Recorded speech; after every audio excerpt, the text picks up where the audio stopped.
મકાઈ, બાજરી, જુવાર, રાગીની ખરીદી માટે ખેડૂતોનું રજીસ્ટ્રેશન શરૂ. અરવલ્લીમાં ઘસારો.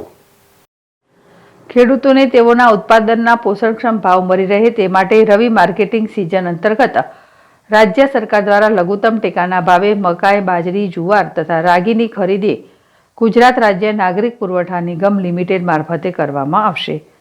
આ માટે મહીસાગર જિલ્લાના ખેડૂતો તેઓના પાક લઘુત્તમ ટેકાના ભાવે વેચાણ કરવા ઈચ્છુક હોય તેવા ખેડૂતોએ 30 એપ્રિલ સુધી ઓનલાઈન રજીસ્ટ્રેશન કરાવી લેવા મહીસાગર જિલ્લા ડીએસએમ વિરેન્દ્રસિંહ ચાવડા દ્વારા અનુરોધ કરવામાં આવ્યો છે.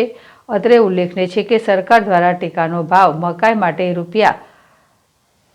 ₹2225 પ્રતિ ક્વિન્ટલ, બાજરી માટે ₹2625 પ્રતિ ક્વિન્ટલ અને જુવાર હાઇબ્રિડ માટે ₹3371 પ્રતિ ક્વિન્ટલ, જુવાર માલદંડી માટે ₹3421 પ્રતિ ક્વિન્ટલ તથા રાગી માટે ₹4290 પ્રતિ ક્વિન્ટલ ભાવ નિયત કરવામાં આવેલ છે.